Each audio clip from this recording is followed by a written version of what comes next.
When one thinks of Russia, what comes to mind? Perhaps it's the grandeur of the Kremlin, the onion domes of St. Basil's, or the endless snow-covered taiga. It's a land of immense scale, a country that stretches across 11 time zones, from the Baltic Sea to the Pacific Ocean.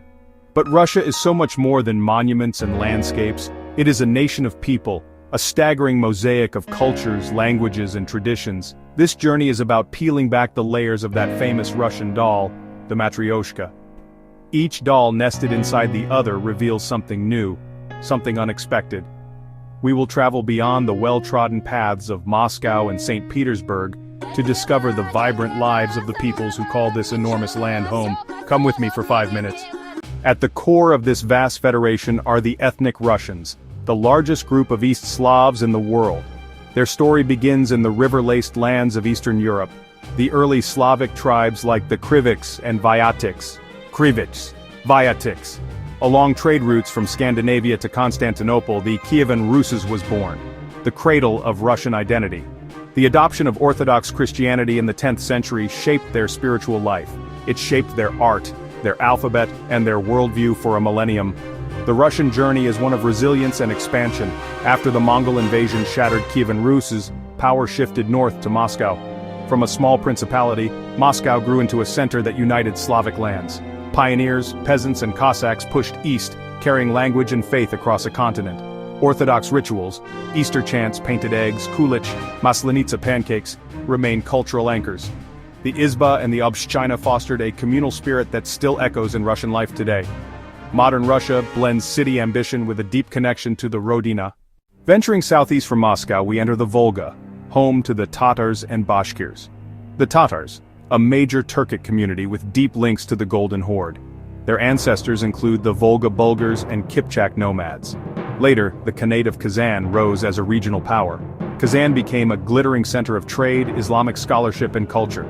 The Bashkirs of the southern Urals are famed horsemen and semi-nomadic pastoralists. Their crafts, beekeeping, and epic folklore like Ural Batyr bind them to the land. In 1552, Ivan the Terrible conquered Kazan, a turning point that turned Russia into a multi-ethnic empire. Bashkirs negotiated agreements, Tatars and Bashkirs lived under imperial rule but kept language, faith, and traditions. Mosques stand beside Orthodox cathedrals in Kazan, a living testament to coexistence. They celebrate national holidays and their own, Saban Tui, teach Tatar and Bashkir in schools and blend identities with pride. In the soaring peaks of the North Caucasus we find breathtaking diversity and fierce independence. The Chechens, a mountain people built around clans, strong honor, family loyalty, and Nokchala. Their history is one of struggle, against Persian and Ottoman pressures, and later Russian conquest during the Caucasian Wars. Nearby Dagestanis, Ingush and others also preserved distinct languages and customs under difficult circumstances. Further north, the Yakuts, Sakha, migrated from the Lake Baikal area and mastered life in extreme climates.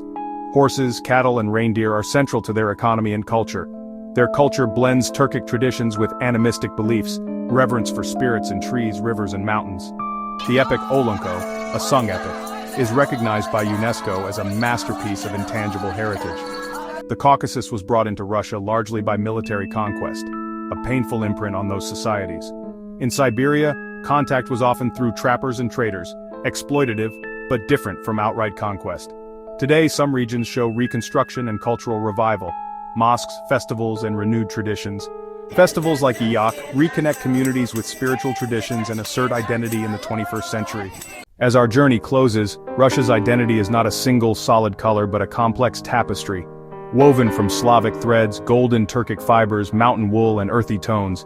Young people from many ethnic groups stand together, bridging past and future. There are Buryats, Finno-Ugric peoples of the north, Volga Germans, and countless others. The Soviet era tried to standardize identity, yet these cultures survived, often in secret through songs, stories, and rites.